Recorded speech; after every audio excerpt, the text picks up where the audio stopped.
Ah, there we go. Fixed it. Alright. Everything good? Everything good? Okay. I have to do a little timestamp right now where I stare at you guys for a minute.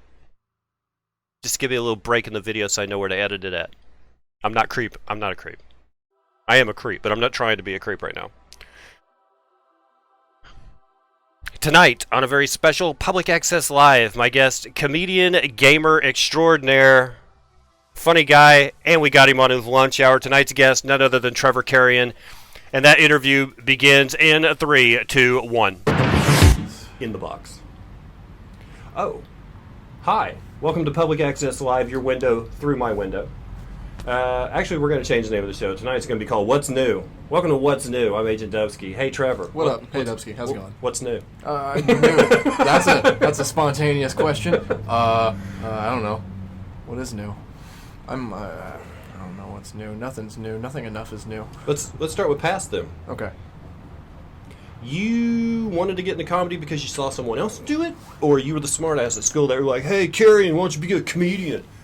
I really don't know. I think I've always just been a narcissist. I think that's, yeah. That's fair. Yeah, I think I've just always been a narcissist. I was a fat kid who I went to 14 public schools.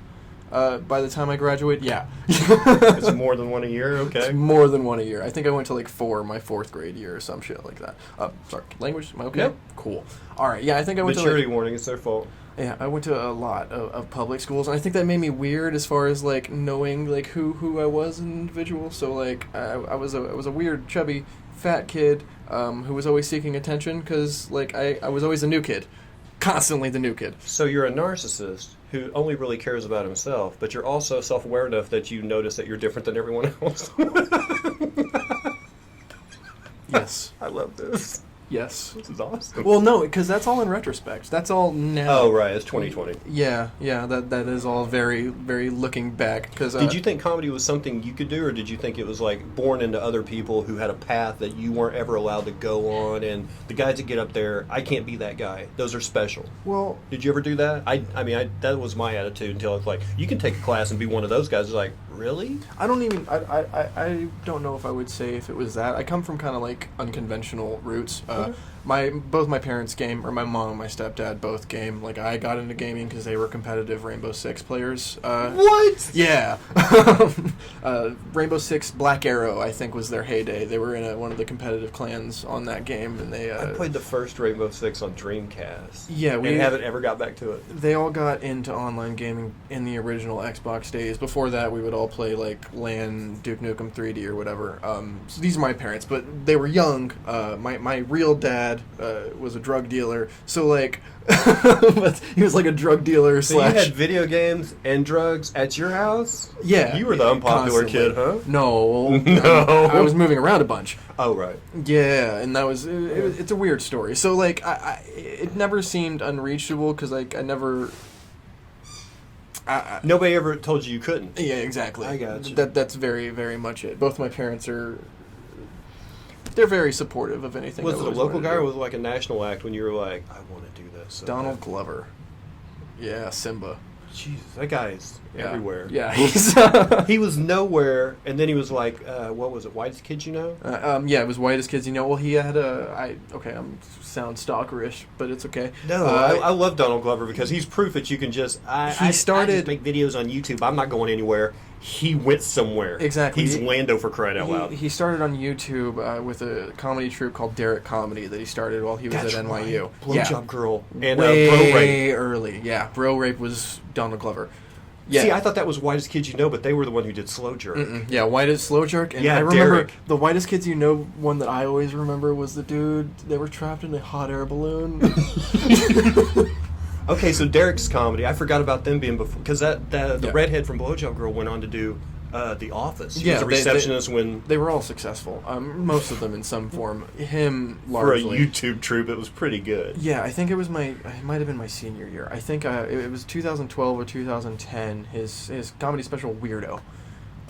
Came out, and I don't know what it was about then, but it just kind of that was the first time. Fellow. It was just the first time I saw comedy, and I saw it as a thing where like, oh, people write about things that relate to them and try to translate it to other people. And it was the Yeah. first time I saw it as like a writing exercise, Okay. which really resonated with me. And I don't think it was then that I decided I wanted to do it, but it was for sure then that I saw it as like a thing that it's a structured writing thing. Because I was always into writing. I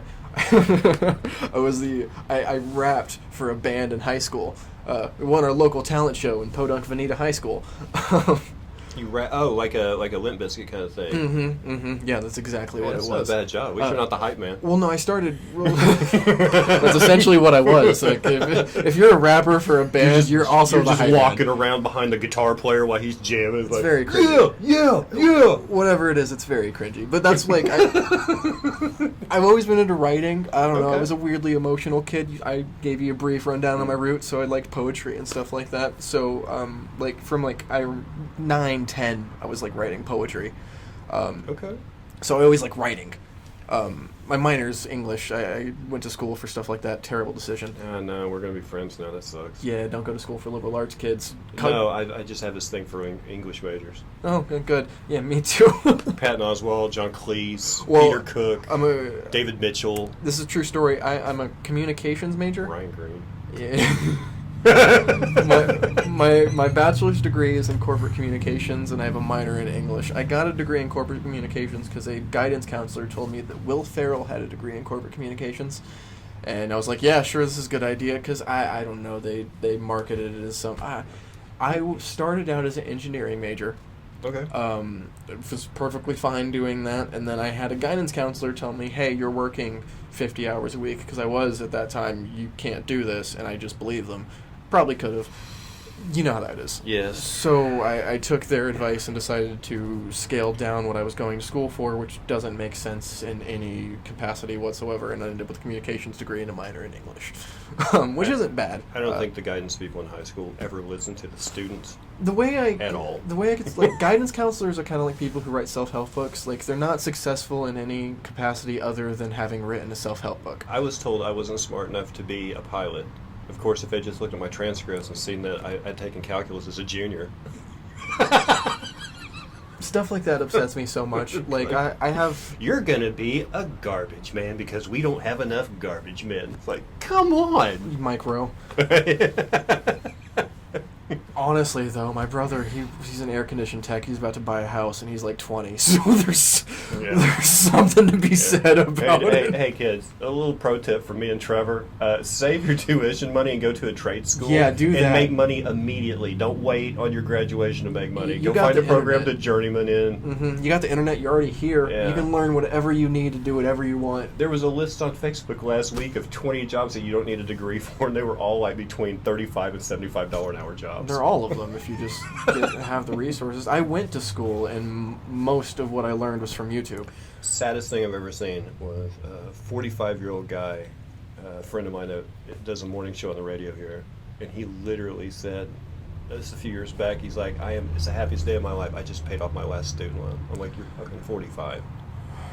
You're almost you're old enough that your kids are having kids. You're almost a grandfather, See, and you're just now getting your student loan paid That's so off. dark because that resonates with me. Because like the place in my soul that paying off my student loan debt has is like probably the same place that like your generation has for owning a house. Yeah, pretty much. Pretty much. Your first house? Yeah.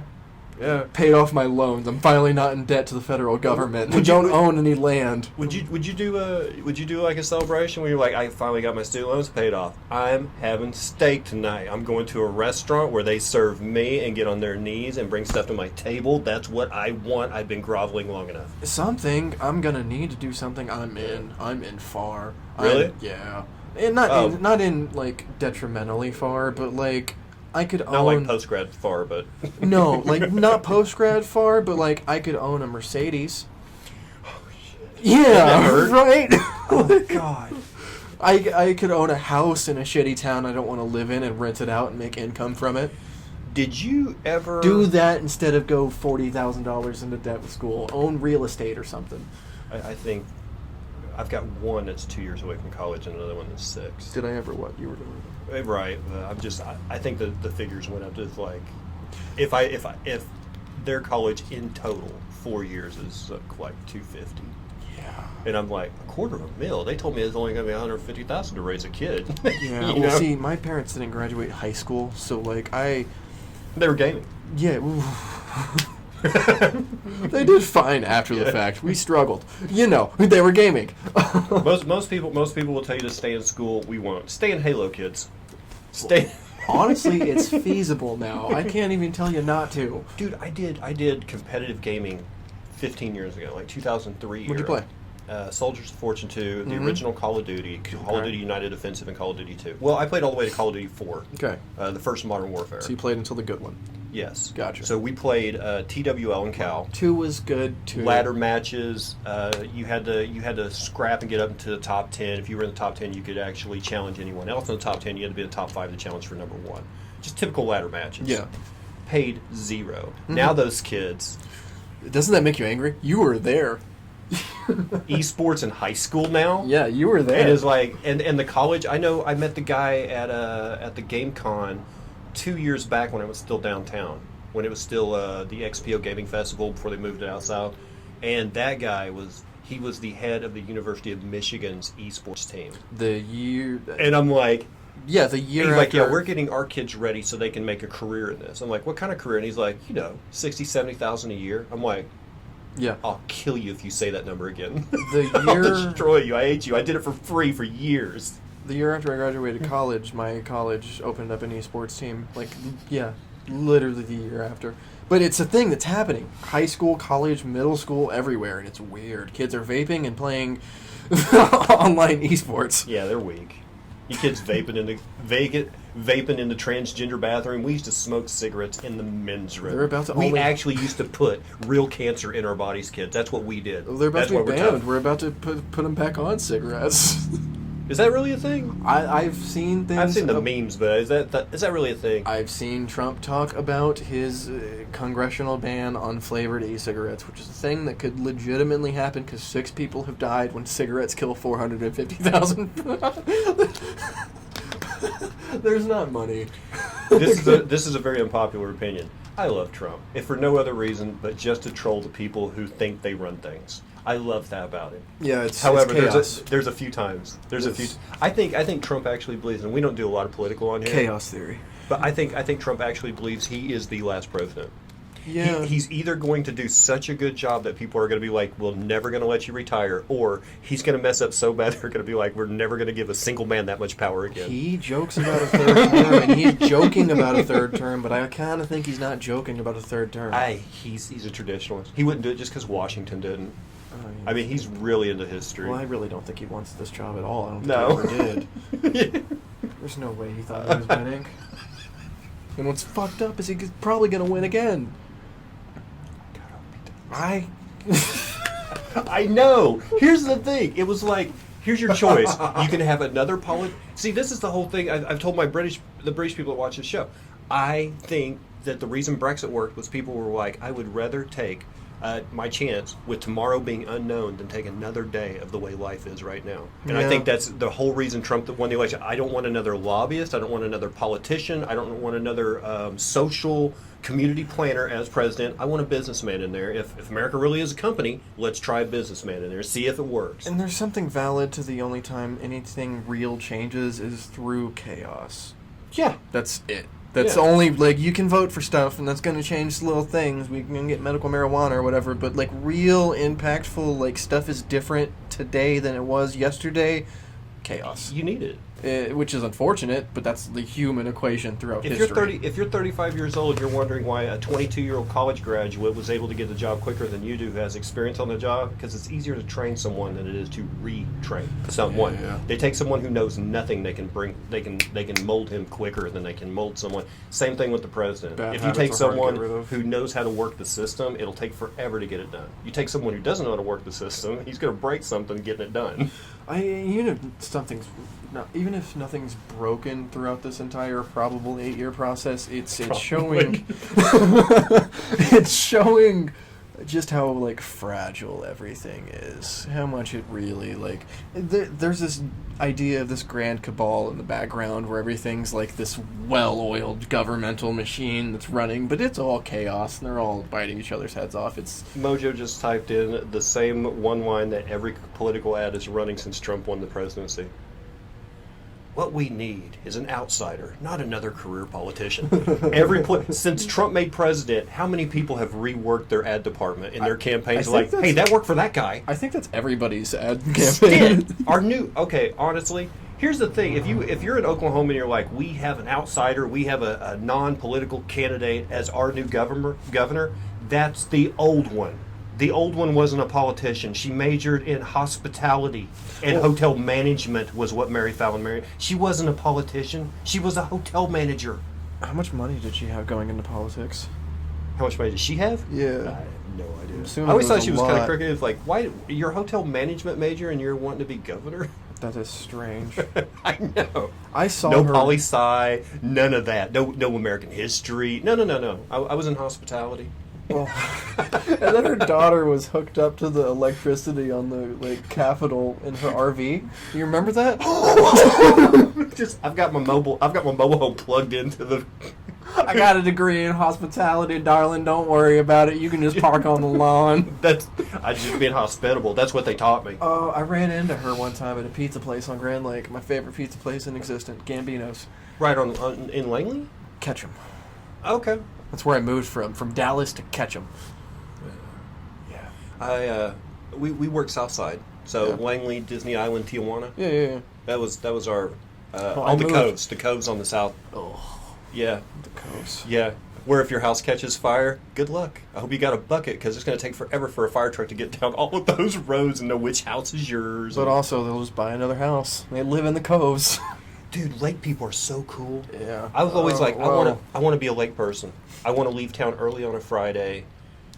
You spend Saturday and Sunday down there, drive back on Monday. That's what I thought a lake person was. So I met a lake person. They're like, no, we leave city on Thursday. Yeah. We spend 3 days at the lake house. I'm like, I want to be a lake person so bad. Yeah, but see, lake person, not the people who, like me, lived on the lake, who have to deal with lake people.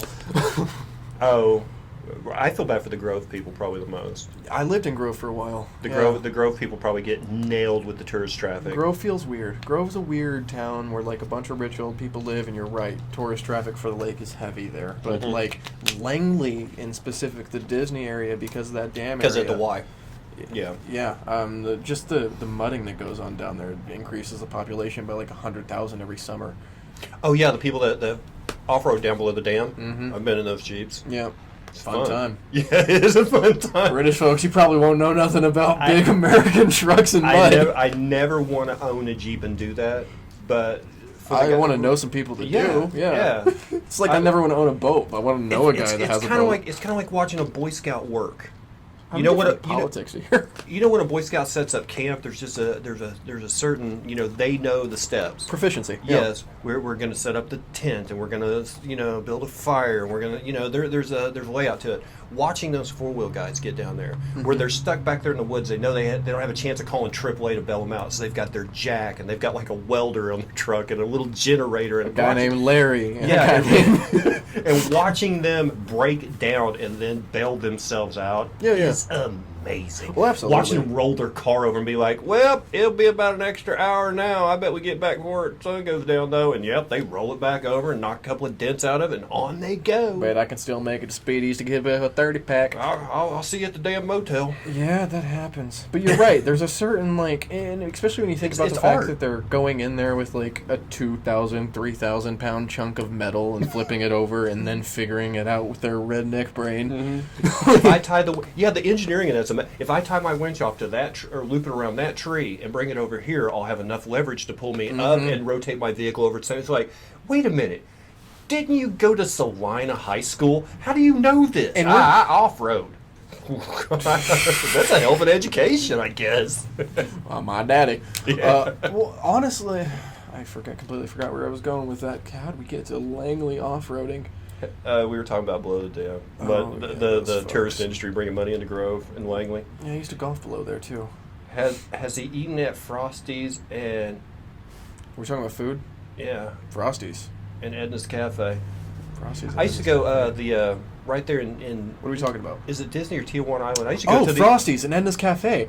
I know exactly what you're talking about. Probably at some point in my having gone to... We would go to the Cherokee Dairy Bar on the south side of Grand. Cherokee Dairy Bar. Is that the menu was all written in Cherokee. Oh my God! Wait, is that a little shack right across from one of the little dams? Yes. One of the small spillways. Yes. I know exactly what you're talking about. I used to live across the second one. There's a little cove-in area. Wow, that's crazy. Yeah, I've been there, though. I went to Ketchum, and I went to Veneta High School. I went to all of those little, like, Cahoots, Lighthouse, all of those restaurants at some point during my shenanigan days. 2 years ago. I'm not old. Did somebody push you into it? Did you see someone... We talking about comedy again? Yes. Okay. We're trying to get it back. Gotcha. Oh, yeah, comedy. Did somebody be like, hey, or were you your own motivation to get up there for the first time? Or were you there with some friends to kind of, hey, guys, I'm going to get up there tonight. You guys come out and support me? Or For sure wasn't friends. For sure. I did. I snuck in. Nobody knew I was doing comedy. I ghosted. I wasn't proud. Yeah, I ghosted and I ran the loony bin for 6 months before I decided to actually get on stage. But I don't really remember. I had just gotten out of a relationship that was I lived in Grove. I had a house. I was living with a girl. I was 19. I thought I had life figured out. That's a pretty good start. Compared to everybody else, I had a house, I had all this stuff. And then I started doing comedy and I lost all of that. Well, no, then I broke up with this girl. I moved back in with my folks because, I decided, I didn't know what I was going to do. I didn't know who I was by myself.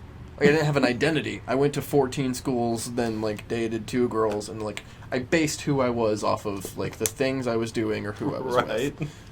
So then, there's this weird gray area I don't remember that well, where I was, living at my parents' house trying to figure out what the fuck I was going to do. I was just... And it was in Veneta, which is an hour away from Tulsa. Do you have anybody giving you comedy advice? Was anybody like, you know what, you should break up with your girlfriend so you have better material? No, I didn't. I had no... Bad mistake. I had no... I remember the first thought I had of, I'm going to do comedy, and it wasn't even I'm going to do comedy. I remember I used to work at a job where I used to put together refurbished slot machines in Grove. XXX Rocket Gaming Systems. That's what I worked at. Yeah. And I was sitting there doing that for 12 hours a day, and I was listening to... Oh, this is what got me into it, for sure. So I would listen... I got into Woody's Gamertag on YouTube. This is the exact step. Okay. I liked Call of Duty commentaries. A guy named Woody's Gaming Tag did... I remember that. Yeah, Call of Duty commentary. Guy kind of like you, honestly. Older dude doing commentary. Great channel. He had a podcast. It was one of the first kind of podcast things for gaming called Painkiller Already. Right. And I got into Painkiller Already. I would watch that during my shifts because it was a 4-hour, you can listen to 4 dudes talk about games. It was cool. Somewhere along the lines of Painkiller Already, I think they had Opie on. Or Anthony, one of Opie or Anthony. They had Opie or Anthony. Or I was listening to that and somebody told me to listen to Opie and Anthony. Regardless, I ended up listening to Opie and Anthony as well because I needed other stuff to listen to. So I would download their radio show in podcast form. Right. And through Opie and Anthony, I met comedians. Right. And Jay Moore and those guys get on there. Yeah, and it was just this, I would hear all of these people talking, and, I grew up weird. Had friends, but never had, a close-knit group of friends, and, this thing that these people had was amazing. And they were all comedians, and they were all kind of, these dysfunctional folks that were all clearly broken, but with direction. Did that appeal to you? Because if someone had told me when I started doing comedy that I was going to have to hang out with comedians, I probably wouldn't have done it. No, that's what it was. I wanted the community. Okay. I think what brought me into comedy specifically was that I've always been a weird creative dude. Yeah. That's whatever, I'll draw or I can play guitar and stuff. I've always taught myself how to do stuff because I've been by myself, teaching myself stuff. That's right, Mojo and Jim Norton on opening it. Yeah, and then Jim Norton's a good one. He's a great radio host. Or guest. He absolutely is. He's like a serial guest. I play a guest on a lot of people's shows. Yeah, me too. That's it. But yeah, just through the process of remembering that Donald Glover special and knowing it was a writing process, I figured that Tulsa was my closest city. I think I might have wanted to like get into like poetry first, just because I was seeking community, and I thought like open mic would be the thing to get into. So I don't think we have spoken word shows. No, we did not. But I remember Googling open mic Tulsa, found the Gypsy Coffee House, and then they had spoken word. They had spoken word Monday nights. I called them, and they told me about the Parlor. There you go. Yeah, which I ended up on Sunday night at a Parlor creeping for 6 months. So, yeah, it was seeking community is what got me into comedy, I think. Mojo, if you're just now joining, I know I see you kind of sending in messages. We like Donald Glover, and we especially liked his ascension. Yeah, what's Mojo saying about Glover? You saying something? No. I'm just because you brought up Donald Glover again, and just in case she just popped in. He was a big fan of Blowjob Girl and Derek Comedy. Yeah, and Bro Rape and the early Donald Glover stuff. Early YouTube, 2007 times. So Donald Glover was kind of his inspiration. I know that's a new one. I mean, he's inspired us just because he went out there, he did something, he kept working at it, and all of a sudden you see results because he was 100% committed. So I look at him as that guy, whether he's funny or whether he's talented or what. The work ethic I'm most impressed with. Yeah, well, the work ethic, and like I really appreciate him being an example of the fact that you can diversify your creativity and not feel silly about it. Because he was a comedian and he did all of this video stuff, but then he decided to rap and he became a serious musician. A Grammy-winning musician, which I feel like... especially in like a creative community, you choose something and you're kind of pigeonholed to that one thing, otherwise it's kind of silly. And I have a large amount of respect for people who can like do music and comedy or do... His talent, though. Yeah. Okay, you make a movie about Han Solo and Lando steals the show. Yeah. Because there's something about... I can't even put into... You know, there's some actors... That was a right actor for the right character. There's some people, when you see them do a bit and you're like Rich Little used to do impressions, and all of his impressions were good, but they all sounded like Rich Little. Mm-hmm. Mm-hmm. You know what I mean? Yeah. But when Donald Glover did Lando, it was like... He was Lando. That's young Lando. Yeah, he played the character. People talk about Mike Myers showing up to set his Austin Powers and being in full costume and using the voice all day long. He would never break character. Yeah. He would just get into it. When I saw Donald Glover do Lando, I was like... I could see him. I could close my eyes and go, that's young Billy D. Williams. Which speaks to his acting talent on top of his Grammy-winning music talent. He's like one of those Timberlake guys. He's like, he can sing, dance, he's funny, and he's a good actor. Yeah. What else? Does he have a big schlong? I mean, come on. Yeah. You don't get that kind of confidence with that big dick. That's big dick energy if there ever I play was. 5 instruments and can speak 7 languages. I thought you could. Yeah. Handsome guy like you, why not? Can't stand you. Yeah, there's probably nothing. There's probably no bad attributes. I'm sorry, it sucks. So, normally when we talk about gaming, it's kind of like, so what do you like? You like board games? You like video games? But with your parents kind of guiding you into video games, first-person shooters first and foremost. So you're a pew-pew guy. Yeah, pew-pew for sure. Okay. Yeah, mostly, and then I like some open world things, but on the deck at Starlight, could have been the liquor. I heard somebody say 2,000 hours in PUBG. Yeah. Which is something because I took 9 months off to play Tarkov, but I've got 1,600 on it. That's pretty good. So I'm like, do I bow to this guy? Well, like I said, probably not right now for sure. Like I said, I get obsessed with things. And what are you on right now? Games, nothing. Really? Yeah. Lately, there's nothing out there. No, not really. Nothing that's like... There's nothing that's... Right now I'm obsessed with skateboarding and I'm obsessed with jiu-jitsu, which both are filling the weird, like, I need things that I can learn technically that involve learning small steps to a grander picture, which games usually fills that for me. So because you're taking jiu-jitsu so you can be better at Tekken? No. No, not even to transition, but honestly, yes. Jiu-jitsu has helped me understand learning in a better way, like, just technique, like, delineating a large thing into smaller parts, learning those smaller parts and putting it together. That's what games was for me. That's what PUBG for sure was for me.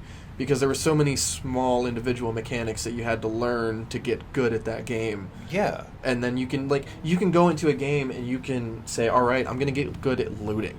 I'm not going to worry about this. I'm not Right. going to worry about that. Or I'm I'm obviously going to kill get good at people. chasing down crates. Exactly. And once you do that, once you compartmentalize all of these small skills, you can get good at a game, which leads to me throwing 2,000 hours into my life sitting in front of my computer. Not a bad thing. No. But Thank God X-Fire's not around anymore. You could really see how much time I've wasted on video games. My X-Fire list was, 1,000 hours on COD, yeah. 1,200 on COD 2. Well, yeah, and that's War just Rock, pub. it's like 1,000. Like, man, that's a lot of hours. I went from pub, and recently I was doing Rocket League, which Oh, Rocket League. is the same thing. There's the skill ceiling in Rocket League is so high, just like the technical. Have you seen Yeah. high level Rocket League? Yes. And then you've played Rocket League. The translation between what you think you should be able to do with that car and what There's you a skill can gap. do with, that's another one where you can learn some very small skills. Yeah, the beginner's not going to, unless he's playing Yeah. against other beginners, he's going to struggle. I think I threw in a good $1,000 to Rocket League after PUBG, for the same reason. Just because like you can get good at dribbling, or you can get good at wall dribbles, or you can get good at air dribbling, or you can get good at blocking and goaling. Right. It's those small things that Do you can, like puzzle games? Did you ever do a Portal? Oh yeah. I You like did that kind of Portal. thing? I did like Portal, and I really like the idea of resource management games, but I haven't gotten one that I haven't either. I like like enough. mining for gold, and building towns, and all that stuff. There's one that I want to try. I Travian think it's sort of about stuff. I think it's about astronauts on like a derelict spaceship Okay. where you have to like manage oxygen and stuff like that. Oh I my just God, no. I can't do that. I'm a huge sci-fi nerd, so the idea of like that being mixed in with my video game experience might get me into a game that deep again. Mr. Carreon, what is the one thing that you've learned in your 2,000 hours that you think others may not ever know without the time? I Thank you bind so my much. lean keys to B and V. I use my thumb. For your lane? Yeah. Instead of the Then Q, what do you Q and E? Q and E. I don't know that I do. Let me think real hard about it. What do you mean? What do I It's Q and E with? it's natural for me because all the way back to COD, the very first Call of Duty, Q Mhm. and E is your lane. Yeah. Well, see, So that's just natural for me. I wasn't a PC gamer back then. I literally Oh. bought a PC to get into pub. Wow. Yeah. Okay. Yeah, because So you played all your shooters on Mhm. with aim assist and thumbsticks. Mhm. Wow. That's why I threw two. That's why like I realized. See, the skill sets are different Mhm. because if Skill- you're if you're playing on console, it's a lot more run and gun. Mm-hmm. A lot of guys like to do deathmatch, team deathmatch stuff where it's like kill, PC's respawn, aim. kill, yeah, snipers on PC. Yeah, which I'm into. That's what I love. As soon as I figured out the mouse keyboard translation, Yeah, that's the way to go. Sniping is much different. I can't play a shooter on. I played a lot of Overwatch on console. I tried when Battlefront came out. Yeah. It's like I can't Couldn't do do it. this. Yeah. I'm having trouble flinging around and. Well, I played a lot of Overwatch on console, and my characters changed literally. Like who I played, who I mained was different from console to PC, and like immediately once I got to PC, my main became Widowmaker. I think, yeah, the sniper. Yeah. Just because the flicking is so much better. How excited were you the first time you played PUBG? When you got off the console and you're like, yeah. Well, I never played it on the console. Oh, Yeah, I got into PUBG. early access? Yeah, I bought a PC like early. So that would be I think I bought it in November. March It wasn't early 2017. access. I think it might have been. Yeah, March 2017 is when it came out. I got it Steam on November early of that access. year. They'd already done alpha, they'd done beta, and they did early access. That's when I started. yeah, I got November of that year. So not too long after, but it was out a few months. It was Yeah. still early builds. Yeah, it was still gross builds. It was still not. But the action of the weapons, the sounds that the weapons make, probably the textures that they use, the lighting. I think I'll still argue PUBG's, from my point of view, the best BR still. It's the most satisfying. It's the most like nothing feels It's a better soccer than a game. headshot. Like you can get a headshot in Apex, you can get a headshot in Fortnite, you can get a headshot in any other game, but nothing feels better than a Car 98 head pop with a ×4. That's Yes. the most satisfying. Even if you don't get to see the guy. I popped a guy in smoke the other night. Yeah, just the red. I just saw him running smoke, so and I'm good. like, and I was on a hill. It was on Miramar, and I was Yeah. on a hill like away, and he was having a fight with somebody else, and he gets behind a rock and he pops smoke, and he ends up killing this guy, and I take a shot at him. I miss. He runs into the smoke behind the rock, but I kind of see like a shadow, Mhm. and I'm like, I'll take a shot. He can't see me anyway. I'm too far away. It's like, boom. Yeah. Like, headshot. I was like, okay, he's gonna watch the death cam and be mad. One of the most satisfying visceral experiences of video gaming. Like pointing into a window you can't see into with a red dot and hitting a headshot. That's so good. And no other BR, no other shooter translates that for me. And it's the full sensory perception though. It's the audio too. Exactly. That car makes a good sound. Yeah, you have to have a headset with that game too. You have to have. Yeah, you're not going to play PUBG on speakers. That was the first thing I found out. Not at all. Like a friend of mine's like, this isn't like any other shooter. You can't play with speakers. So I was like, I play every game on speakers if I want. Yeah. This is before I started streaming, and sometimes it'd be like, hey man, I can hear you on what were we using back there, Ventrilo or TeamSpeak or something. Yeah, you didn't really. Yeah, there's like, the I can concept hear of you in the sound background, pouring. man. Sure, turn your speakers down or whatever. But the first time I played that, I was like, I didn't even hear that guy. It's like, you need headphones, man. My brother was ahead of that before me, buying his Turtle Beaches or whatever. He used to play Modern Warfare. He would get that perk. He used that specific perk, the sound pouring perk, which if I would have known, it really is. Like that's the only thing I didn't like about the new VR. Whenever Call of Duty came out with their version on the last one, sound. Dead silence in a VR. Oh yeah, that seems strange. No, that seems broken. Yeah, it does. There was a few in a things. VR. You need the audio input, and to have a dead silence perk. I'm nervously excited about Modern Warfare, the new one. I've looked at it. I've already. It's a tough one when you see the pricing on it. You can get a $60 edition, or you can get a $140 edition. It's like I already feel like I was kind of ripped off paying $30 for what I did on the Black Ops, and I know it's a different thing, but still. Tarkov, I liked because of the pricing. Mm-hmm. Tarkov was one time in, no DLC. I don't think I ever played Tarkov. No DLC, no buyback in. That's good. So basically, what you do, it's a survivor game. So you spawn into a map. You do jobs, missions, get kills on that map, and then there's an area you go to for exfiltration, and then you exit out of the map, and then you sell the things that you collected. And Minecraft was ahead of the curve in all of these games. And there's excellent gunsmithing. Building a weapon part by part is kind of nice. Yeah. I mean, is it still live? Still service? Yes. Yeah, they're still in beta. They've been testing the game out a couple of years. But the thing about the game was there was just this. I'm trying to get something to catch my attention. It had me for a little while, but every 3 months they do a wipe and start you back at level 1. Okay, yeah. But once you get into the game, like you have to earn money in the game to buy guns and armor and stuff like that. And there's no buyback yet. So basically, if you keep dying and you keep losing all your gear, and you get down to 0, you have to grind in that game to get money back up, because there's no buyback in. There's no I can use real cash to buy in-game currency. That kind of appeals to me. Exactly. There's no map. There's no compass. They stripped everything out of the game. You drop into a map, you have to know where you are by landmarks. Real consequence too. Yes. That's good. It's kind of it's a stripped down. Oh, it's just.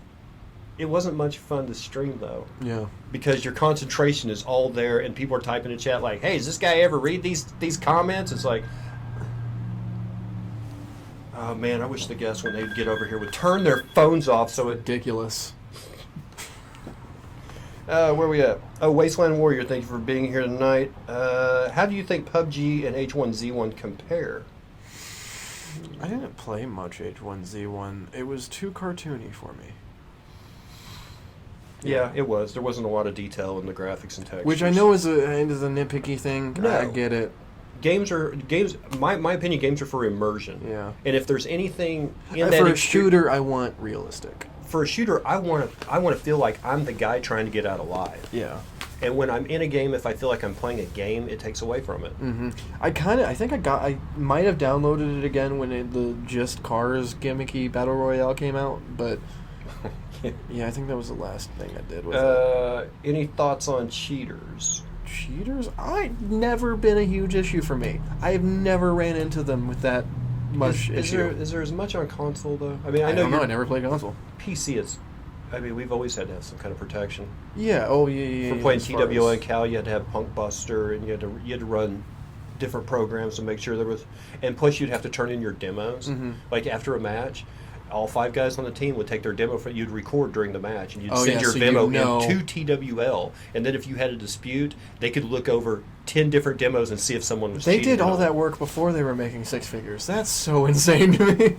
Oh, I'm hot about the money Tifu's making right now. With like, I was the granddad to what you're doing right now, and I made nothing. Yo, I've been playing Mordau. How did I forget about that? I've been playing a lot of that game. A little parry, a little. I mean, that's. Yeah, well, I haven't been playing, but like that was the last game I sunk a good amount of hours into. I think I bought that in like my first month, put it like 100 hours into it. My I was friend playing a lot Cameron's of that played game. that. It's a good game. It's a good one. He learned the mechanics. He's like, oh, you got to do this and this and this, and then he would fight people that basically just knew how to lunge and stab, and he would lose to him. I'm like, this guy has no skill, and he's kicking your butt, man. I don't know if that's a great game or not. No, it's another one with one of those skill ceilings. The combat system really is good enough to where if you learn it, there's only so many things you can do, but you can get good with it to the point of like. It looked interesting. Yeah, it's good. I at least in battle, at least start me with a gun. Don't know what I was saying there. That's what put me off about Scum. That's what put me off about what was that Darwin Project? Was just we're going to start you off with an axe, and you have to go cut down trees and make your own bow and arrow. No, start me Minecraft, with the yeah. gun. Start me with the gun, or I'm not playing your game.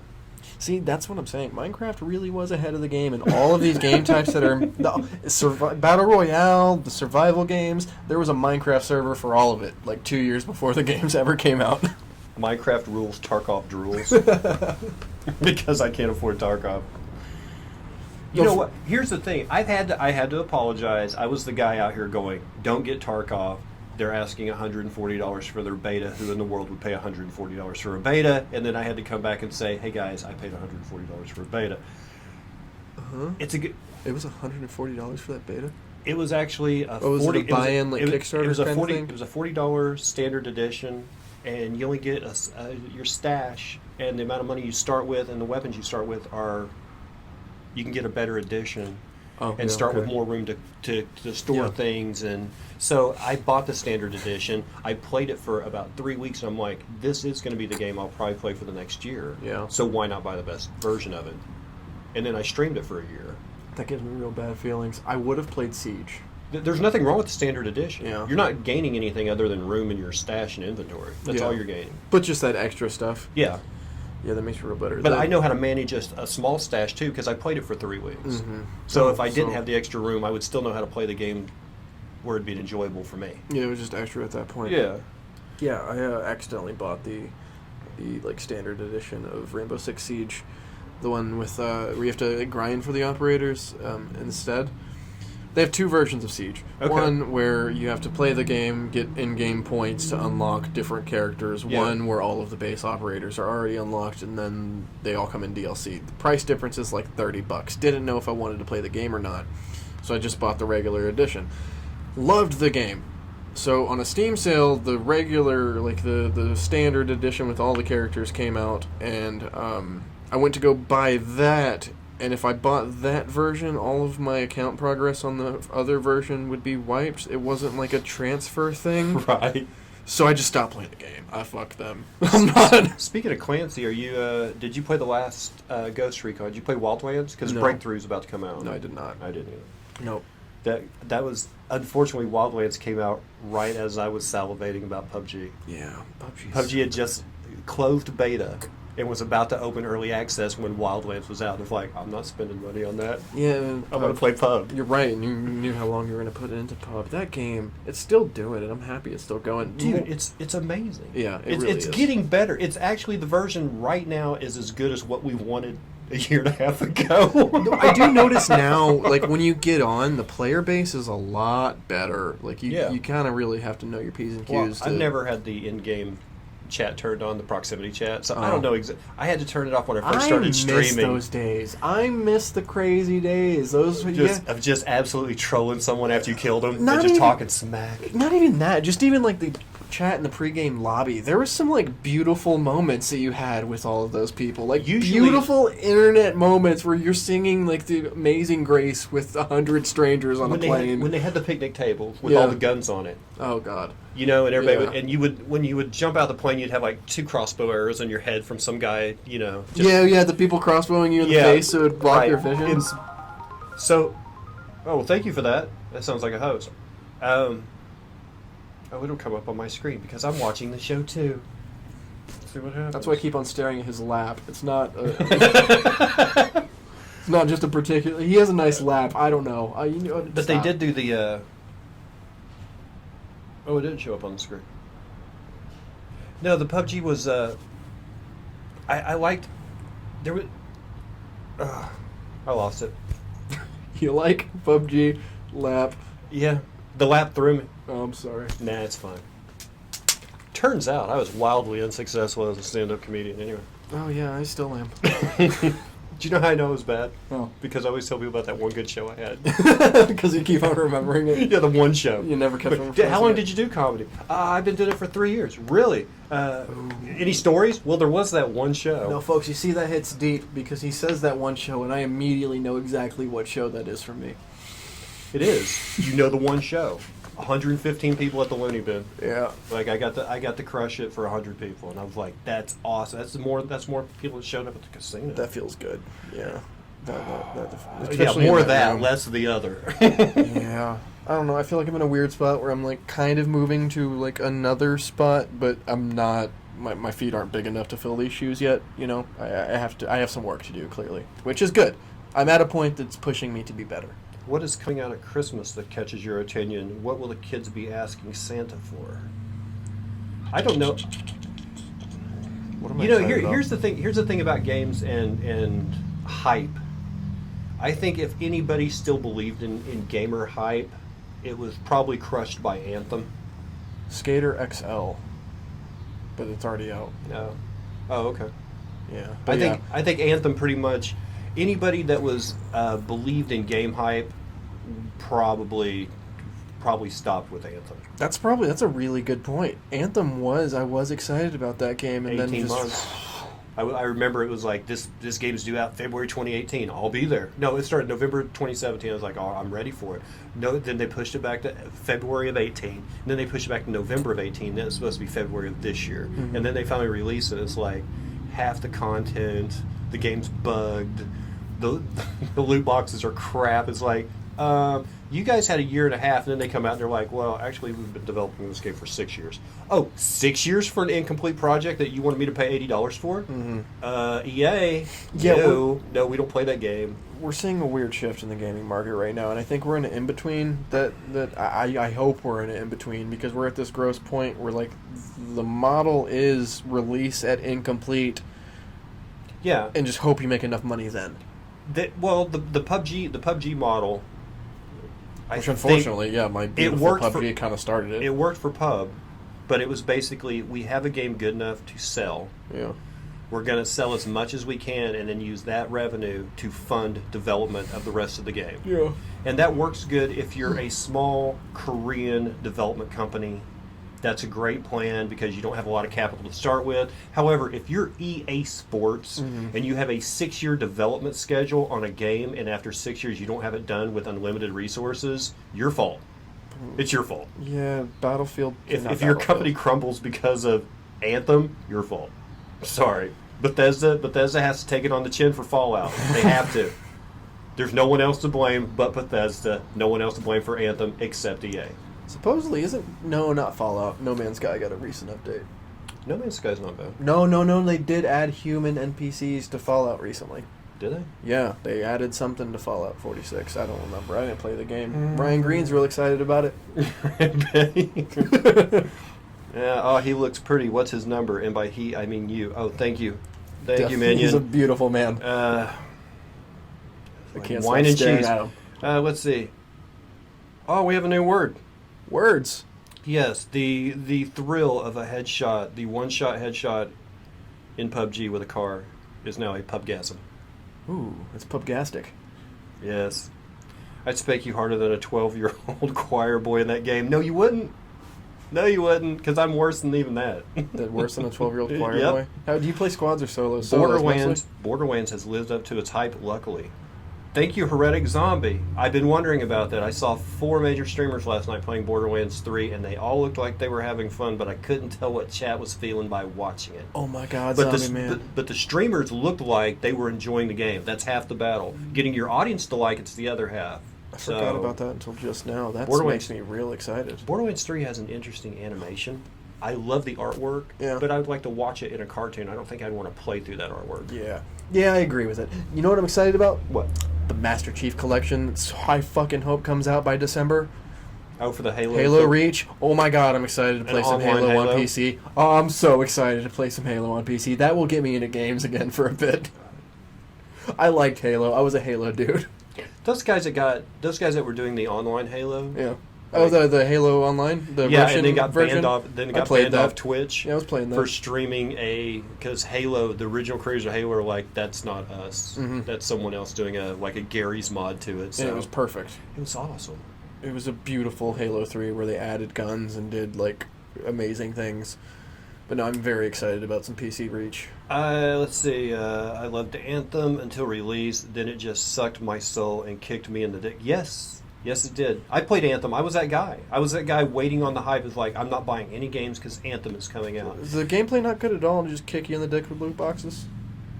The gameplay was... I mean, okay, the enjoyment of the game is I get to fly around like Iron Man. Yeah, by the time I saw it, it looked like fancy Destiny. Yes. Mm-hmm. But how much fun can you have flying around like Iron Man? Yeah, I'd almost rather have the Destiny telekinetic Doom powers. Anthem is an above-ground swimming pool. Yeah, it's fun at first, but 30 minutes later, you're just standing there in a big cup of water. I mean, that's what Anthem is. Then your neighbors see you have it, and they're not impressed.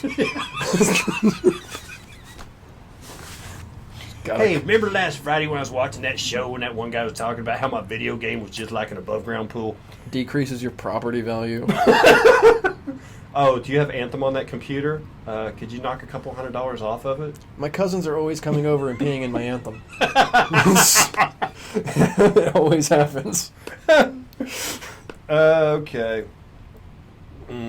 Okay, what is going on with Twitch? That's twice I've been logged out and the site's refreshed in the last 10 minutes. Damn it, Twitch, get your shit together. I don't know. I'm just doing a show here. If you guys think I'm controlling Twitch from this tablet, you are out of your mind. No, he runs I Twitch. barely control this show. No. Let's see. Overlord. Overlord. I am the Dungeon Master. Oh, I run want to this play thing. some D&D so bad. You got a group? No. Oh. That was the most depressing thing in the world. No, because I guarantee there's at least one group at VFW. There's got to be some D&D guys in there. The comics keep on talking about getting a D&D group going. They're always talking about doing something. They had it once. We do shows all the time. Why can't we play some fucking D&D? Let's see. I'm thinking Opera is just going tits up. Opera? Is that a video game? Or are you talking about the browser? Are you talking about the... Oh, okay. No, wait, what are we talking about? I don't know. It just says Opera. It is amazing, to be honest, and I'm very tough critic on games. Yes. I think we all have the right. When you are every... I'll put it this way. When Marvel or Star Wars universe or Disney basically comes out with another movie and they're showing out six Marvel movies and 2 Star Wars a year now, yeah, and they're constantly like, hey, we got another one. If you're going to ask me for $25 every 2 months to see another one of your movies that you're releasing 8 of a year, you better bring it. You better bring some good stuff. I'm getting tired of awesome CGI being the cliche. The last Marvel movie I saw, I could say, was actually predictably visually stunning. What was the last movie you saw? It's probably Endgame. Okay. But it was visually stunning, but predictably, they're all visually stunning now. It's the status quo now. It's going to see a specific artist work. Same thing with the video game industry. You really got to work hard to get my money these days because you've let me down so much. Yeah, that's a good point. In the past 3 years. Before that, video game didn't have a tarnish on its record, hardly. In the past 3 years, your industry has shot itself in the foot. There's a reason people are still talking about Skyrim. There's a reason people are still talking about D&D. Yeah. You haven't done it.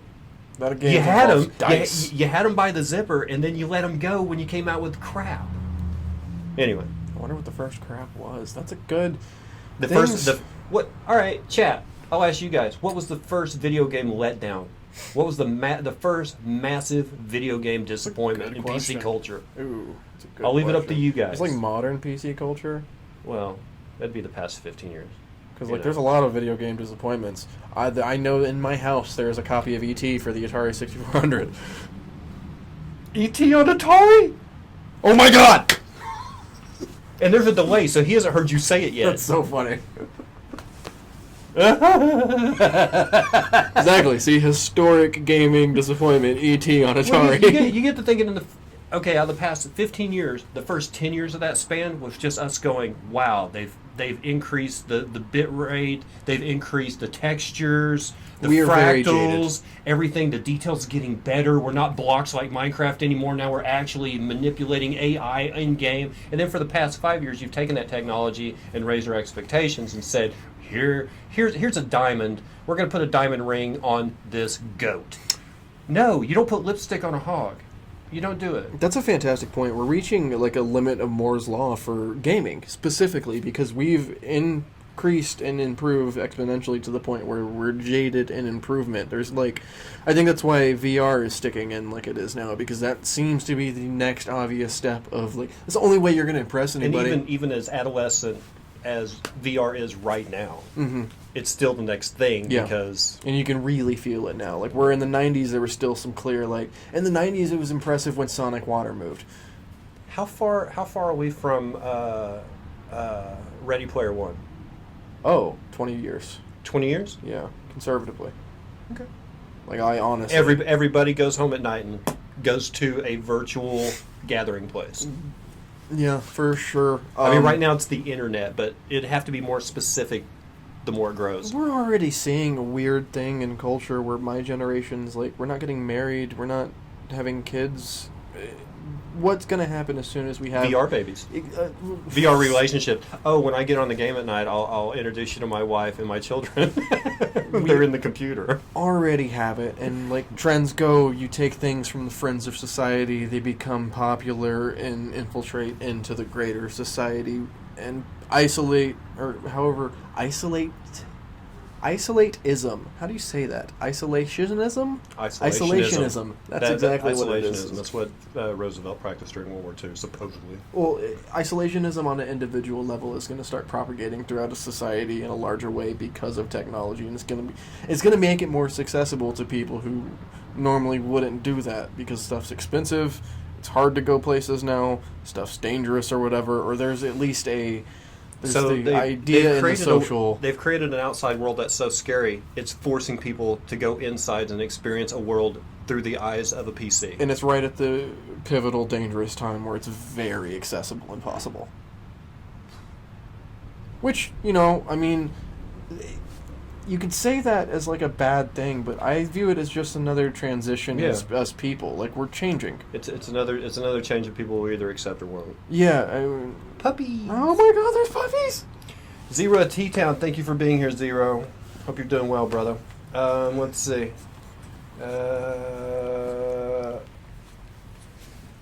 Wait, fuck him in the gooch. Let's not do that. The streamers are paid to make it look good. The audience has to sell it, yes. Sorry, I missed that earlier. Right in the gooch. That's another thing that's changed the market of gaming completely is streaming, which a lot of companies haven't caught on to, Nintendo. A comedian who isn't severely overweight? Blasphemy! Hey, I used to be severely overweight. Yeah, he pulled a Michael C. Hall and dropped 100 under pounds. these clothes, I look like an in-shape guy that used to be pregnant. I got the former skin to prove it. That's like calling Billy Connolly English. Wait a minute. Wait, what? Calling a comedian underweight is like calling... Oh. Okay. You're right, there's nothing funny about not being overweight. I'm sorry, but Disney can suck the zits off my ass for another freaking Star Wars movie. Thank you. And I look at it like this. I'm over Star Wars. The Strike 3 policy. Okay? I've recently come out as somebody who never liked Star Wars. Really? Yeah, if on retrospect, there's so much better science fiction. There's so much better science fiction. I'm sorry, chat. I'm sorry for people who I'm making angry. No. Star Wars is fair game these days. But for me, for my generation, it was we went to the drive-in. So before you had 60-inch TVs in your living room, the only big screen you could see was the drive-in. Mm-hmm. So as a 6-year-old, I saw Star Wars this big. So Star Wars, the art has cultural connotation attached to it that's apart from the art. It was just which different is than shitty. it was just a different sci-fi. I mean, if you look at stuff before that, it's very Flash Gordon and it's almost like early Doctor Who, where you can see the tinfoil and the curtain rods. And then Star Wars came out, and it was like, this is the same story. Yeah. But look how they present it. Oh, I get, like, in hindsight, how it is innovative as a for what technical it director is amazing. Absolutely. I get, as, like, a paving stone for innovation in media, it was necessary. But there are too many silly hats in Star Wars for me to take the show seriously as a franchise. Yeah. Yeah, there's definitely been some. There's just a lot of silliness. Cookie, you want to do ASMR? What are you doing? You want to do ASMR, Cookie? Let's see. Pop up. You want back down? First letdown, Lion King on Sega. I did not play. I didn't play Lion King on Sega. Hey, I kind of liked the Lion King on Sega. It was hard. I remember controlling Simba jumping through the jungle. Last 15 years. Oh, thank you for that raid, Dr. Cameras. Welcome everyone from Dr. Cameras stream. I'm Agent Dubsky. I'm a friend of his. Hello. This is Trevor Cameron. He's What's a up? Carreon. He's a friend of mine. Whatever. This is my good friend Trevor, and he'll be here. What's going to happen is we're going to keep talking for a little bit, and then we're going to shut the stream down because I'm going to a comedy show and he's on his lunch break. Yeah, I'm actually on my lunch break. I got to go to work after this. Peanut butter ice. Oh, and you just missed Cookie. I'm sorry, Dr. Cameras. Oh. It's just Cookie's still around. Let's see. Last 15 years, let's down. No Man's Skies, Duke Nukem would be on that list. Duke Nukem? I did Duke Nukem Forever. Yeah, it's a letdown for like the preamble of 12 years and not releasing a game, but you know, I played it and it was a silly shooter. Yeah, just some fun pew pew. Yeah, but that's another one that has like cultural nostalgia attached to it that I don't think anything could have ever lived up to Duke Nukem 3D. I know me particularly, like I said, that was the first game that like me and my family, we would sit there for hours on the Nintendo 64 shooting each other in Stadium. In 64, ours was GoldenEye playing 4-way. GoldenEye was great, but like those exploding shotgun shells and Duke Nukems. I had a PlayStation for all my games, and then I had a Nintendo 64 just for Shadows of the Empire and GoldenEye. Shadow, not Zelda at all. No. Wow. The only I bought the Nintendo for 2 games, and it had all my other games on a PlayStation. Yeah. Well, that was a weird time. So I didn't have to do this. Oh, so you're just responsible and didn't scratch your CDs.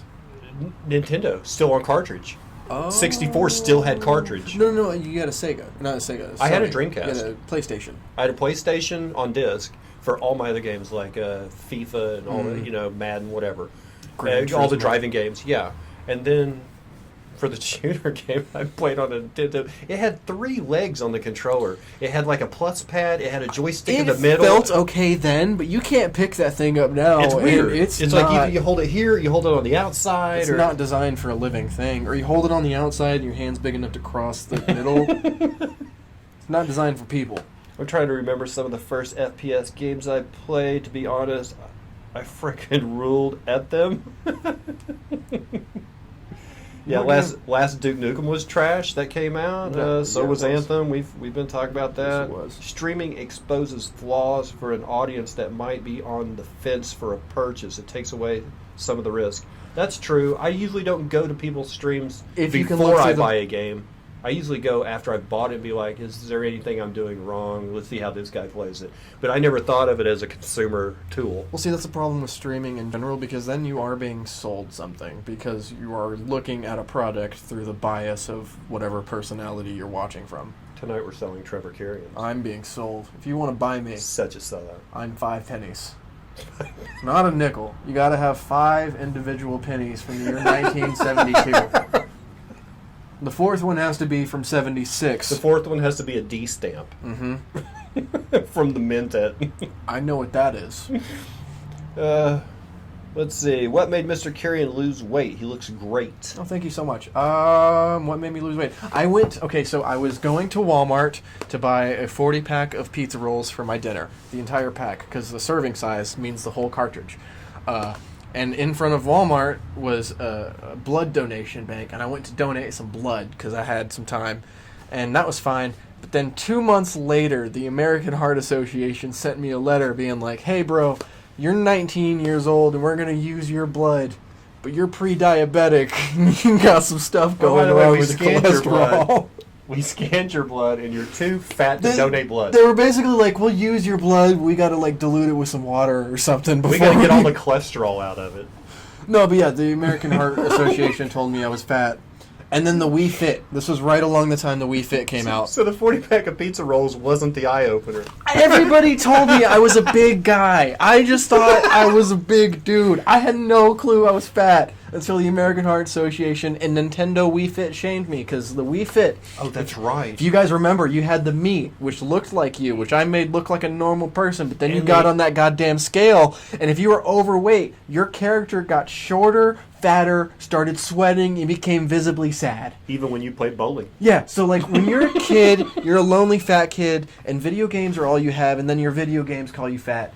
Change something about your life. You gotta change stuff. That's the best bit ever. You gotta drink a bunch of vegetables every day for a year, and that's how I lost the weight. Was juicing? No, not juicing. Oh, Kale thank God. shake. Well, juicing, but like blending. Right, but juicing doesn't. No, yeah, specifically the plant fibers. Okay, good. I was Juicing gives you all the plant sugars, but none of the fibers to clean it out. Exactly. You need the fibers, and it was nothing that tastes good. It was like kale, ginger, cucumber, celery. God, I wish I'd started a kale farm 20 years ago. Fucking right, because then you'd had a few years where you were just supplying those buffets for the stuff they put on top of kale, but then once the white girl boom. I honestly, probably for the first 2 years, was sold nothing but kale to Whole Foods. Hey, stop eating that. It would be just for Whole Foods to go out and... She's fine. Okay. But yeah, it was kale shakes. I lost the weight doing that. I realized that, like I said, I didn't know I was fat. I had no idea. I felt like garbage every day. But then I stopped feeling like garbage, and I was like, oh God, I've been playing life on hard mode. That's the same kind of dog Crispo has. We don't even know what kind of dog that is. We were told it was a Yorkie poo, but we think it's got Beagle.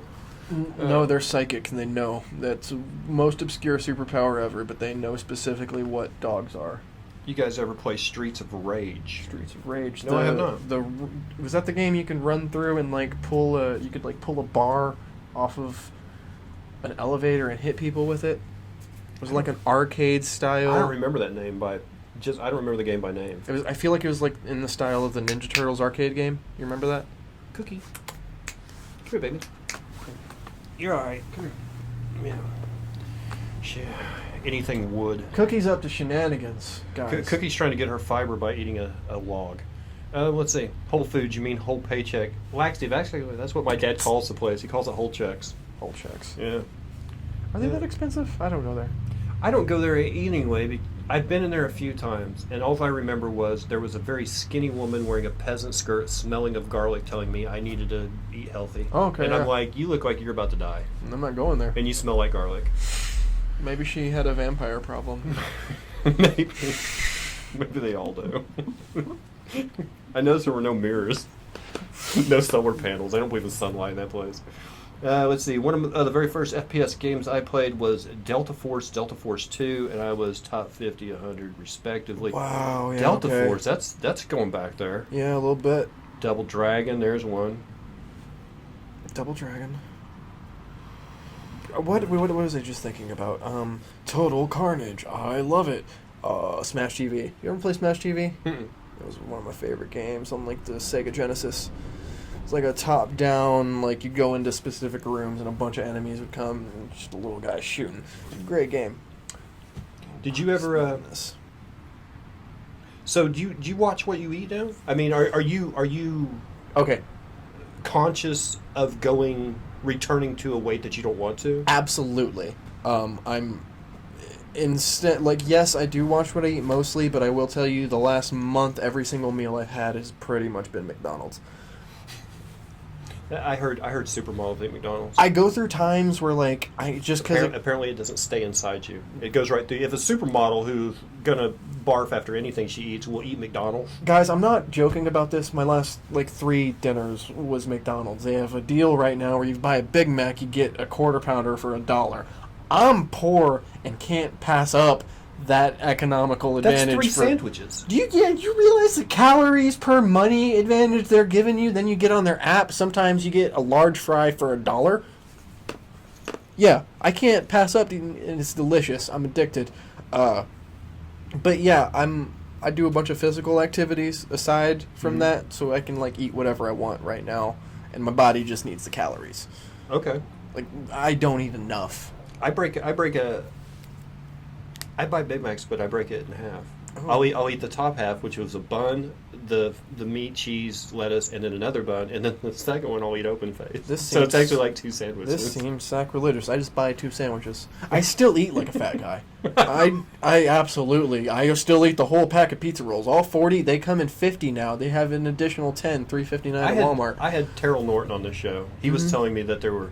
He's like, I go to Walmart. I'm a connoisseur of ramen. I know all the 8 flavors. It's like there's like 15 There's flavors. a lot of flavors. You're no of ramen. connoisseur, You're sir. no connoisseur. You're not buying obscure ramen from China. I know ramen well enough that I know all the different scales of ramen. I know the ramen that's like $1.15 a pack. Oh, not 6 packs for $1. Yeah, I know the high end ramen. The black packs. I know what you're talking about. I got a pack of that at home. Ooh, it sounds delicious. DFLW, the main map. Wait, what are we talking about? DFLW, the main map of that was the night map, and the main Delta Force. And the main area was to use an M40 on the small hill just to the back of the city. Dude, these are very specific location descriptions of a game I never played. Oh, you're talking about Delta Force super specific descriptions? Yeah. You know what game I got real into? That's probably the most obscure thing I got really into. SOCOM Fireteam Bravo for the PSP.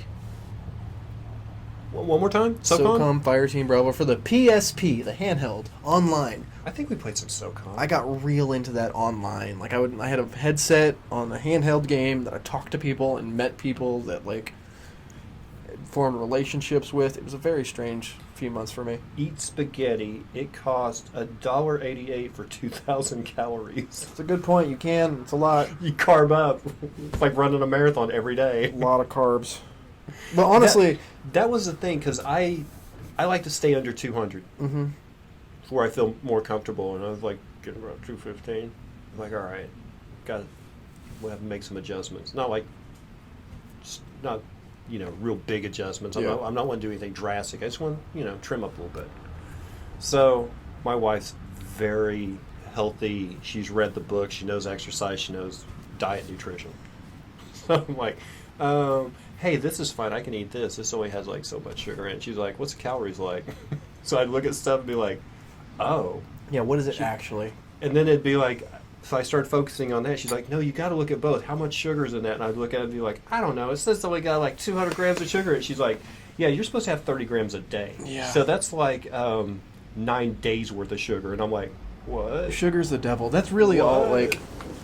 See, I'll eat Big Macs for a month straight, but then I'll go through a month where I'll go back to my shakes for a month and pretty much be vegan out of necessity because I'm busy and cooking meat takes time. It does. That's my biggest problem.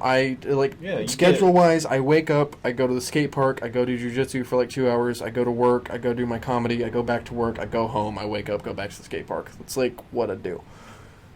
I'd have kicked your ass like a redneck school kid at band camp because I didn't play Delta Force.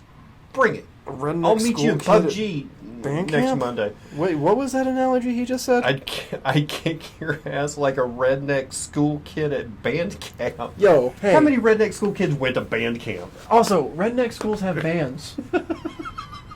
Bruh, like... You're being called bruh by a redneck. They just got a whole band. They're all rednecks. They just fight like rednecks with tubas. Bruh. We turned into Tfue stream all of a sudden. Bruh. I honestly, I watched a Fortnite streamer's highlight reel, like sizzle reel on YouTube, and it was all Tfue. And that night I had a dream that I was laying, and instead of a pillow, it was a speaker. And the speaker was right here under my ear, and it only said one word the entire night, and it was bro. You know what all I got because from I that? watched Tfue, and he's like, bro, dude, bro. And I'm like, and the next day I woke up, and the only word I could hear in my head was bro. You know what the biggest thing we should take from the story is? What? You're dreaming about Tfue. Dubsky, you're dreaming... I'm dreaming about Tfue. Are you sure it wasn't a... Nearly got me to say it, didn't you? Fantastic. Close. Close, cameras. Tricky little tricks to Tricky. Yeah. Did you know who Mr. Beast is? Mr. Beast, yeah. No, maybe? PUBG, next Monday, bring a bandage for your... Waste away, warrior. Good. Guys after it. So, holidays. Back to the food thing. On holidays, do you make adjustments, or do you just like, it's one day, I'm gonna go for it? Oh, yeah. Yeah. Are cheat days important to diet? Oh, see, I don't. Diets are like... Okay. You have to figure out a way you can eat and be fine with eating forever. A plan. For me, like, if I had a comfortable regimen. Yeah. So you gotta find foods you're just comfortable eating and do that. The only reason I'm eating McDonald's so much right now is because, like, it's convenience. Yeah, I need to, like, sit down this Sunday, and once I have a week going... I have to eat. I don't have time to prep. Well, yeah. I have to go get something now. And literally, with the way I work, I need the calories. Absolutely. I'm on my feet. Yeah, anytime I work in a... Yeah, I'm a sheet metal worker. I work in a shop. I'm on my feet all day. Yeah, me too, and aside from the 2 hours of jiu-jitsu I do and the 3 hours of skating I do every day, like, I literally need the calories. Needs to be a lifestyle change, not diet on, diet off. Good point, Cameron. That's exactly what it is. It needs to, like, most people consider a diet to be a thing that I'm going to do to have this goal, and then once I'm done... I'm going to go back to being in yeah. Makes no sense. I've just forced myself to like vegetables. But, yeah, I eat whatever I want. But you're not the guy who's like, makes everyone conscious of your eating decisions and makes them feel guilty for eating. Like, oh, I can't eat with you guys today because you're having burgers. No, not and whatsoever. You guys know I'm vegan, so... No, not at all. You're not that guy. Not at all. I'll, like, tell people, because, like, I thought I was happy being 220 pounds. My biggest, I was 260. I literally was so delusional, I didn't think I was fat. Do you find a problem with people who are happy being overweight? No. As a personal choice. I mean, we all know the health risks that are assigned to it. But when people are going, I know I'm overweight, but I'm really happy. How do you feel about that person? That's fine for me as long as they know that their decisions aren't healthy. There are some people who want to push that, like, I'm 100 pounds overweight and my decisions also have zero health impacts. You can't tell me that what I'm doing isn't healthy. That's not true. Right. You can't be... Like, I wasn't healthy. I donated blood and they told me that I was dying. That wasn't good. We don't need your blood, but there's a fella over here with a Jeep that needs an oil change, and we'd like to use your cholesterol-laden blood for that. Yeah, there is a healthy, normal weight. And, like, when people are delusional to the point where they don't think that there is a weight you probably should be at, then I have a problem with. Because then, don't tell some young kid... Because that's my problem. Somebody should have shamed me way earlier. Oh. I really wish people called me fat in high school. I wish somebody would have told me. I just didn't know. That's an interesting point. Like, you would have accepted bullying if it would have made you aware of a situation that you're putting yourself in. Yeah, because then I would have known, like, to do something. That's an interesting... Like, I was a dumb dude. I thought being big was good. Oh, I'm big. Good. Obesity is a major cancer cause. Well, I mean, that goes along with the sugar, though. Yeah, I think sugar feeds cancer. It's all correlative. Diabetes is a major cause of disability and reduced quality of life. Because you got skinny people that have diabetes and have cancer from eating nothing but Big Macs all day, like I do this month. By the way, Distilled Gamer, thank you so much for resubbing. That's 2 months in a row. I appreciate it. This just in. Awesome. Distilled Gamer has resubscribed to the agency. So I completely get the frustration with the body image thing. Oh, body image is terrible. I still feel like a slob. I feel like a terrible sloth who's ugly and awful. It's not good. But there has to be... See, we've come into this... We're a very raw society that has exposed nerves, and everyone has no problem being abrasive to each other anymore. There's no kindness or anything anymore. So yes, there is a lot of people going, "Hey, fatty," and they. But if someone is generally telling you out of love, "Hey, man, is your weight a health risk?" My parents should have done this. You know what I mean? Like, it's not bullying and it's not shaming, but it is. You can still care about people, but anybody nowadays, they're just like they've been rubbed so raw that if you say anything, they're like, "What do you say? You saying I'm fat?" Like, yeah, I am, but I want the best for you. Yeah. You know, it's really hard to broach the subject anymore. I don't feel like I had a personality until I lost weight, because literally, like, the struggle of doing that, like, really was like the first like pivotal thing that I did for myself ever. Ooh. Like, Yeah. So like I don't know how to like really describe it, but like after that, just like the idea that you can work for yourself and achieve things that are like, it wasn't anybody telling me to do that. It wasn't anybody telling me how to do that. It was just something I realized on my own that I needed to do. This terrifies me. Wasteland Warrior, you're a legend, sir, or ma'am. My body is a temple, old, disused, and abused aplenty, and I love it. Oh, Wasteland, you're beautiful. Oh, Wasteland. Quote of the day. It's quote of the day. Let's see. It took me years to get this bad, in this bad a shape. For fuck's sake, respect me. Yeah. I've worked on this a long time, and whether you like it or not, yeah, I get It you. does take a certain amount of like Commitment. It takes a Yeah. commitment to stay fat. Yeah, that's what I'm saying. Especially with as many people are, you know. It's not as bad now. Used to, it was like, you couldn't turn on a television without feeling like, I'm a fat ass. Because there were so many Richard Simmons-esque, Jack LaLanne people on there, and they're just like, are you overweight? Every time you turn on TV and you're like, I am. But, you know, I don't, now that Netflix and everybody's binge watching, Yeah. they miss all the shameful commercials that make you feel bad about yourself. I forget about commercials until I see like TV again. It's weird. I don't know what movies are coming out. No. I went over to my dad's last weekend, and it was like, what is this? He goes, that's a commercial. A commercial? Are there popular items being sold? I don't just buy what I need, and then Google hears me say things, and my phone shows me stuff. All right, this is how we kind of wrap things up around Right. here. We used to do this game on the News Junkie as an improv game. It was like 3 questions. We'd bring someone on the stage, and we'd have to guess. It was a chance for the comedians to riff. Okay. And we'd have to guess their name, where they were from, and a secret that nobody knew about them, just a complete stranger. So the way that I've changed this around to end the show is, if you if you saw yourself for the first time today across the street, like that guy over there, Gotcha. what do you think that guy's name is? What's he look like?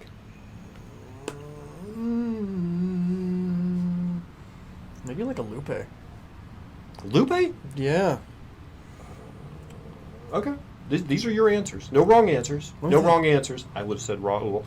Raul works. Because you have a Alexander. You have a suaveness to you.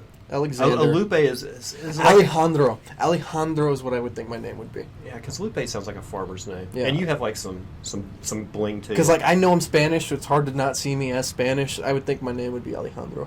Okay. Okay, so Alejandro. And just looking at Alejandro over there, where do you think he's from? California. Oh yeah? Yeah. Okay. Final question, and this is for all the money. Looking at Alejandro from California, Okay. what's a secret that nobody knows about him? Alejandro has a thing for feet. For feet? Yeah. Yeah, I think Alejandro was walking in like his sister changing one day. Not changing clothes, but like just from flats to heels. And like it was right after he just got done in the bathroom and his mom yelled at him at that moment. It was very formative. That's what I think happened to old Alejandro from California. I've never been to California, folks. I don't have a sister either. This is Alejandro we're speaking about. We're talking about Alejandro. We're not talking about him. Yeah, Alejandro from California, which isn't uncommon, really. I'm not kink shaming. He just he likes those flappers. Trever Carreon, thank you so much for Thank being you here. so much. We're shutting the stream down. I'm gonna go to a comedy show. We're not gonna game after this. We'll be back here. First of all, tomorrow, this interview will be premiering on the YouTube channel. Make sure you go there. The link is right below the stream. Make sure your bell notifications turned on. You can go back and see all the past issues.